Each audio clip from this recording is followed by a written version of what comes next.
Me llamo Ernesto Salgado, tengo 74 años, y durante casi toda mi vida creí que un padre debía aguantarlo todo por sus hijos. Aguanté noches sin dormir cuando mi hija era bebé. Aguanté años de trabajo duro para pagarle estudios, ropa, cumpleaños, vacaciones y hasta el primer apartamento que ella tuvo cuando se casó. Aguanté también el dolor más grande de mi vida cuando perdí a mi esposa, Carmen, pero hubo algo que nunca imaginé que tendría que aguantar, que mi propia hija intentara demostrar ante un juez que yo ya no estaba bien de la cabeza. No porque yo estuviera enfermo, no porque yo no pudiera cuidarme, sino porque quería quedarse con mi casa, mis cuentas y todo lo que yo había construido durante 50 años. Mi hija se llama Laura. Cuando era niña, era dulce. Corría hacia mí cuando yo llegaba del trabajo, se colgaba de mi cuello y me decía, papá, eres mi héroe. Yo le creí, quizá ese fue mi primer error. Después de la muerte de Carmen, la casa quedó demasiado silenciosa. Ya no olía a café recién hecho por la mañana. Ya no escuchaba su voz desde la cocina preguntando si quería pan tostado. Ya no había flores frescas en la mesa del comedor, solo quedaba su silla vacía. Laura empezó a visitarme más seguido. Al principio pensé que era por amor. Llegaba con bolsas de comida, me ordenaba los medicamentos, revisaba las facturas y decía, papá, tú ya no tienes que preocuparte por nada. Yo voy a encargarme. En ese momento, esas palabras me parecieron un regalo. Un hombre viejo, viudo y cansado no siempre distingue entre cuidado y control. Al principio era algo pequeño. Laura decía que yo no debía salir solo al banco, luego dijo que era mejor que ella guardara mis tarjetas, después empezó a abrir mis cartas antes que yo. Un día entré a la cocina y la encontré hablando por teléfono con alguien. Cuando me vio, cambió el tono de voz. No, todavía no Afi. No nada, dijo rápido, después colgó. Le pregunté qué pasaba, ella sonrió, pero sus ojos no sonrieron. Nada, papá. Cosas de la casa. Tú descansa. Esa frase empezó a repetirse demasiado. Tú descansa. Como si descansar significara dejar de existir, como si por tener 74 años yo ya no tuviera derecho a decidir. Mi yerno, Ricardo, también empezó a venir más. Nunca fue un hombre cariñoso conmigo. Siempre me trató con una educación fría, como se trata a un mueble antiguo que estorba pero que todavía no se puede tirar. Una tarde, mientras yo estaba en el salón, lo escuché hablar con Laura en voz baja. La casa vale mucho. Si esperamos demasiado, puede cambiar el testamento. Laura respondió, por eso hay que hacerlo ahora. El médico puede ayudar. Papá se olvida de cosas. Podemos decir que ya no está bien. Sentí que el suelo se hundía bajo mis pies, me quedé inmóvil, no hice ruido, no entré a la habitación, no grité, no lloré, solo escuché, y en ese momento entendí que mi hija no estaba cuidando a su padre, estaba preparando el terreno para enterrarme vivo en papeles legales. Esa noche no dormí. Me senté en la cama que había compartido con Carmen durante 48 años y miré su fotografía sobre la cómoda. ¿Tú lo sabías?, susurré. Por supuesto, la foto no respondió, pero yo sentí una vergüenza profunda, no por mí, por Laura. A la mañana siguiente, ella llegó con una carpeta azul. Papá, necesitamos ir al médico la próxima semana, dijo. ¿Para qué? Solo una revisión. Nada importante. ¿Qué clase de revisión? Laura respiró como si yo fuera un niño difícil. Una evaluación, papá. Para ver cómo estás de memoria. La miré fijamente. Mi memoria está bien. Ella sonrió de esa manera falsa que había aprendido de Ricardo. Claro que sí. Pero es mejor tener todo en orden. Por si algún día necesitas ayuda. Ese, algún día, ya tenía fecha en su cabeza. Durante los días siguientes, empecé a observarla con más atención. Laura revisaba mis cajones, tomaba fotos de documentos. Preguntaba demasiado por mis cuentas bancarias, quería saber dónde estaba la escritura de la casa, y cada vez que yo le preguntaba algo, ella contestaba con paciencia fingida, papá, no te alteres. Te hace mal.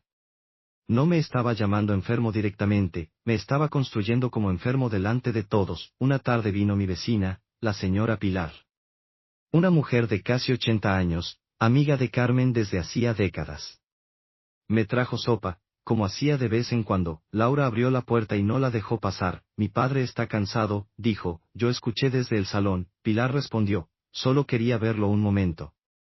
Laura bajó la voz, está confundido últimamente. Mejor no lo alteremos. Confundido, esa palabra fue la primera piedra de la tumba que mi hija intentaba cavar para mí. Cuando Laura se fue, llamé a Pilar desde el teléfono fijo. Sí, todavía tenía uno. Laura se había llevado mi móvil, para revisarlo, pero se olvidó de que los viejos también sabemos sobrevivir con cosas antiguas. Pilar llegó por la puerta de atrás, como en las novelas. Cuando me vio, me tomó la mano. Ernesto, ¿qué está pasando? Yo le conté todo, no lloré hasta que dije en voz alta, mi propia hija quiere declararme incapaz. Pilar no se sorprendió tanto como esperaba, me dijo algo que nunca olvidé, entonces no discutas con ella. Prepárate. Esa frase me salvó, no discutas, prepárate. Al día siguiente hice algo que Laura no esperaba, fui al médico por mi cuenta, no al médico que ella había elegido, fui al doctor Méndez, quien me atendía desde hacía más de 15 años. Le expliqué todo, sin adornos, sin exagerar, le dije, doctor, mi hija quiere demostrar que no estoy bien. Yo necesito saber la verdad. Si estoy mal, dígamelo. Pero si estoy bien, necesito que quede por escrito. El doctor me miró con seriedad, me hizo preguntas, me revisó, me pidió pruebas de memoria, orientación, razonamiento y atención. Me preguntó la fecha, el lugar, el nombre del presidente, mis datos personales, mis medicamentos, mis cuentas, mi rutina. No fallé, ni una sola respuesta importante. Después pidió una evaluación más completa con una especialista, la hice también. 2 semanas después, tenía un informe claro. Ernesto Salgado conserva plena capacidad cognitiva y capacidad para tomar decisiones personales, patrimoniales y legales. Leí esa frase muchas veces, no porque dudara de mí, sino porque necesitaba volver a sentir que mi vida todavía me pertenecía. Después fui a ver a un abogado, se llamaba Mateo Rivas. Era un hombre tranquilo, de esos que escuchan más de lo que hablan. Le llevé el informe médico, la escritura de la casa, mis documentos bancarios y una lista de cosas que Laura había hecho. Mateo me preguntó, don Ernesto, ¿usted quiere demandar a su hija? Me quedé callado, la palabra, demandar, dolía. Laura seguía siendo mi hija, la niña que se dormía en mi pecho cuando había tormenta, la joven a la que llevé del brazo el día de su boda, la mujer que ahora quería quitarme la voz. No quiero destruirla, dije. Solo quiero que no me destruya a mí. Mateo asintió, entonces vamos a protegerlo. Ese día firmé varios documentos, revocamos cualquier autorización que Laura pudiera usar para manejar mis cuentas, dejé instrucciones claras en el banco, actualicé mi testamento, preparé una declaración notarial sobre mi voluntad, sobre todo, dejé constancia de que yo no quería que Laura ni Ricardo tomaran decisiones por mí si algún día realmente enfermaba. No fue venganza, fue defensa, pero Laura no lo sabía, ella seguía pensando que yo era un anciano asustado, fácil de empujar. Una semana después, me llevó al médico que ella había elegido. Vamos, papá, dijo, mientras me ayudaba a ponerme el abrigo como si yo no pudiera hacerlo solo. Será rápido. En la sala de espera, Ricardo está. Ve allí. Eso me confirmó que no era una simple revisión. El médico era joven, amable, pero parecía incómodo. Laura habló más que yo. Mi padre olvida cosas. Mi padre se altera. Mi padre no entiende bien los documentos. Mi padre no puede manejar su dinero. Yo la escuchaba en silencio. El médico me hizo preguntas sencillas. Las respondí todas. Luego me preguntó, don Ernesto, ¿sabe por qué está aquí? Miré a Laura, ella bajó los ojos. Después miré al médico y respondí, sí. Estoy aquí porque mi hija quiere que usted escriba algo que le permita controlar mi casa y mi dinero. El silencio fue tan pesado que hasta Ricardo dejó de moverse. Laura se puso roja. Papá, por favor, no digas tonterías. Yo sonreí con tristeza. Eso es exactamente lo que esperabas que dijeran de mí, ¿verdad? El médico no firmó nada ese día, no pudo, porque yo estaba tranquilo, orientado y perfectamente consciente, pero Laura no se rindió. Un mes después llegó una citación. Mi hija había iniciado un proceso para que se revisara mi capacidad legal. Ahí estaba, en papel, mi hija, mi propia hija, decía que yo no podía gobernar mi vida, decía que yo era vulnerable. Decía que necesitaba un tutor, y proponía, por supuesto, que ella fuera la persona encargada de mí. Leí el documento sentado en la cocina. Durante unos segundos, no escuché nada, ni el reloj, ni los coches afuera, ni mi propia respiración. Después miré la silla de Carmen, y por primera vez en meses, no sentí miedo, sentí claridad. Laura había cruzado una línea que no se podía borrar. La audiencia fue un martes por la mañana. Laura llegó vestida de negro, como si estuviera de luto por el padre que todavía estaba vivo. Ricardo iba a su lado, con una carpeta gruesa y una expresión de triunfo. Yo llegué con mi abogado Mateo, caminé despacio, sí, porque mis rodillas ya no son jóvenes, pero caminé por mí mismo. Laura me vio y fingió preocupación. Papá, todavía podemos arreglar esto. Yo la miré. No, hija. Ahora lo vamos a aclarar. Dentro de la sala, Laura habló primero. Su voz temblaba, pero no por tristeza. Lava porque estaba actuando, dijo que me amaba, dijo que solo quería protegerme, dijo que yo olvidaba pagar facturas, que confundía fechas, que había tomado decisiones extrañas. Luego dijo la frase que me rompió el corazón por última vez: mi padre ya no es el hombre que era. Tenía razón, yo ya no era el hombre que permitía que lo pisaran por miedo a perder a su hija. Mateo pidió la palabra, presentó el informe del doctor Méndez, presentó la evaluación cognitiva independiente, presentó los documentos del banco que demostraban que Laura había intentado acceder a mis cuentas sin autorización.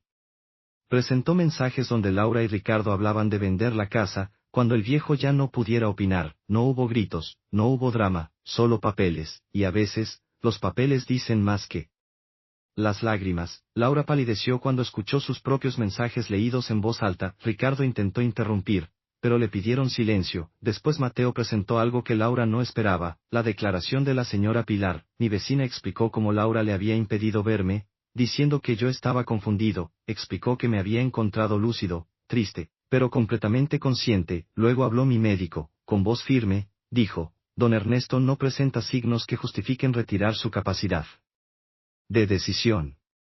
Entiende su situación, sus bienes, sus relaciones familiares y las consecuencias legales de sus actos. Laura empezó a llorar, pero sus lágrimas llegaron tarde. El juez me hizo varias preguntas: mi nombre, mi edad, dónde vivía, qué propiedades tenía, qué quería hacer con ellas. Respondí despacio, con respeto. Después me preguntó: don Ernesto, ¿entiende usted lo que su hija solicita? Yo asentí: sí, señor. Mi hija quiere decidir por mí. Pero yo todavía puedo decidir por mí mismo. La sala quedó en silencio. Entonces añadí: y aunque algún día no pueda, no quiero que la persona que intentó quitarme mi voz sea quien hable por mí. Laura se cubrió la cara. Quizá en ese momento entendió que no había perdido una casa, había perdido a su padre. La solicitud fue rechazada. Yo conservé mi capacidad legal. Laura no obtuvo control sobre mis bienes, pero mi historia no terminó allí, porque la verdadera venganza no ocurrió en esa sala, ocurrió 2 semanas después, en mi casa, la casa donde Laura había crecido, la casa que Carmen decoró con sus propias manos, la casa que mi hija intentó convertirme en una prisión. La invité a venir, solo a ella. Ricardo quiso entrar, pero le dije: esta conversación es entre mi hija y yo. Laura se sentó frente a mí en la mesa del comedor. Tenía los ojos cansados. Parecía más pequeña que antes. Papá, yo solo quería protegerte, dijo. No respondí de inmediato. Me levanté, fui al aparador y saqué una foto antigua. En ella aparecía Laura con 6 años, sin 2 dientes delanteros, abrazada a mí en la playa. La puse sobre la mesa. Esta niña me quería, dije. Laura empezó a llorar. Yo todavía te quiero. Negué con la cabeza. No, Laura. Tú quieres lo que tengo. Y quizá alguna vez me quisiste, pero en algún momento empezaste a verme como un obstáculo. Ella bajó la mirada. Le entregué una copia de mi Nuevo Testamento. Sus manos temblaron. No tienes que leerlo todo, le dije. Solo debes saber esto. Ya no tendrás control sobre mi casa. Ya no tendrás acceso a mis cuentas. Y lo que reciba cada persona después de mi muerte dependerá de lo que haya hecho en vida, no de lo que exija con lágrimas. Laura abrió la boca, pero no encontró palabras. Papá, la casa no se venderá mientras yo viva. Y cuando yo no esté, una parte irá a una fundación que ayuda a ancianos abandonados por sus familias. Ella me miró como si la hubiera golpeado, pero yo no levanté la voz, no insulté, no la humillé, solo le devolví la verdad. También dejé una carta, continué. Para que todos sepan por qué tomé esta decisión. Laura lloró más fuerte. ¿Me estás castigando? La pregunta me dolió, porque incluso entonces, ella no entendía, no, dije. Me estoy protegiendo. Hay una diferencia. Se quedó mucho tiempo en silencio, luego susurró, ¿ya no soy tu hija? Sentí que algo dentro de mí se partía, siempre serás mi hija. Pero ya no serás la dueña de mi vida. Se fue sin despedirse, durante meses no la vi, al principio, cada vez que sonaba el teléfono, esperaba que fuera ella, no para pedir dinero, no para pedir la casa, solo para decir, papá, perdóname. Me equivoqué.